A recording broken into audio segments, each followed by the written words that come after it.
Hello. आज का topic है थायराइड हेल्थ और इसमें हम एक बहुत ही इम्पॉर्टेंट टॉपिक डिस्कस करने वाले हैं, गोइट्रोजेनिक फूड। तो गोइट्रोजेनिक फूड होते क्या हैं? तो सबसे पहले हम जानते हैं ये गोइट्रोजेंस है क्या।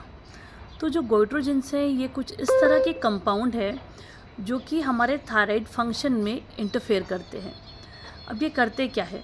बेसिकली ये आयोडीन के एब्जॉर्प्शन को रोक देते हैं और आप जैसा कि आप जानते ही हैं कि आयोडीन इज़ रिक्वायर्ड जिससे कि नॉर्मल थायराइड हार्मोन प्रोड्यूस हो।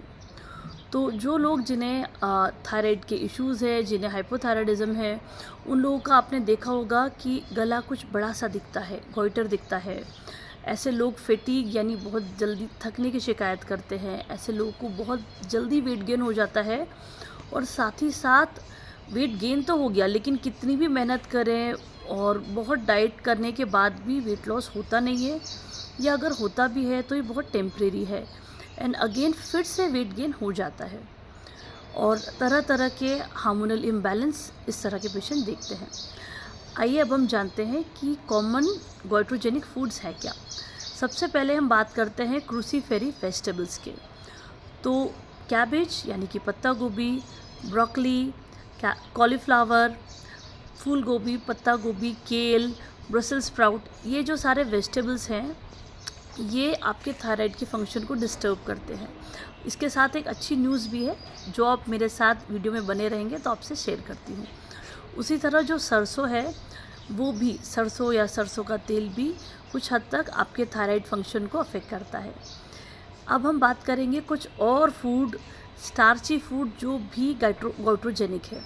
क्या है देखते हैं। इनमें से है स्वीट पोटैटो यानी शकरकंद, कसावा। और अब हम नट्स और सीड्स के बारे में बात करते हैं।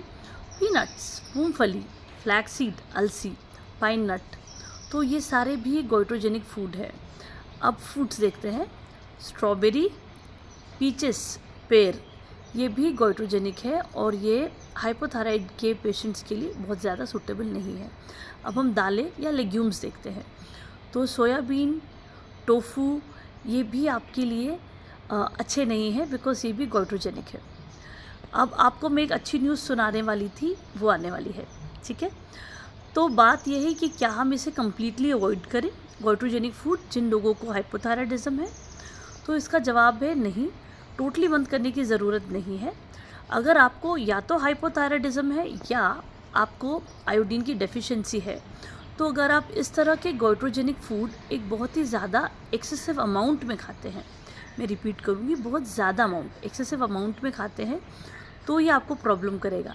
लेकिन अगर आप इसे कुक करके खाते हैं, काफ़ी अच्छी तरह से कुक करके खाते हैं, और कुकिंग का कोई भी मेथड यूज़ कर सकते हैं, स्टीमिंग, फर्मेंटेशन, बॉइलिंग, अगर आप इस तरह से करके इन गोइट्रोजेनिक फूड को खाते हैं तो ये आपके लिए सेफ़र है और आप भी इन्हें मॉडरेट क्वांटिटी में कंज्यूम कर सकते हैं। अच्छा, अब कुछ कुकिंग टिप्स है उन लोगों के लिए कि जो लोग थायराइड प्रॉब्लम से गुजर रहे हैं।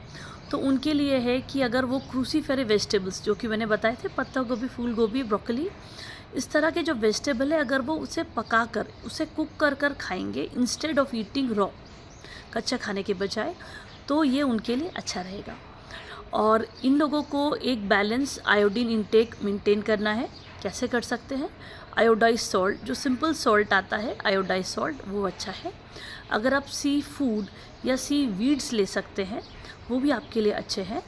और डेयरी के जो प्रोडक्ट्स हैं that would also help you to maintain a good level of iodine. अब बहुत ज़्यादा सोया प्रोडक्ट को आप नहीं लीजिए और आपको प्रायोरिटाइज़ करना है कि आप सेलेनियम रिच फूड खाएं।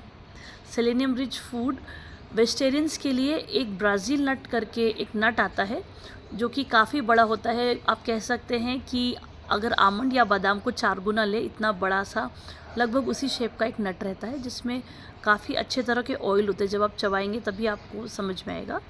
तो ये ब्राज़ील नट आप ज़रूर कंज्यूम कीजिए, इसमें सेलेनियम है। ये इंस्टेड ऑफ आप किसी मेडिसिन से या आप अगर किसी सप्लीमेंट से पॉपअप करने से ज़्यादा अच्छा है आप नेचुरल तरीके से लें। और अगर आप एग लेते हैं तो एग इज़ ऑल्सो गुड, ये आपके थायराइड हेल्थ को सपोर्ट करता है। नाउ मोस्ट इम्पॉर्टेंट टिप, अगर आपको अपना थायराइड फ्रेंडली डाइट चाहिए तो आप किसी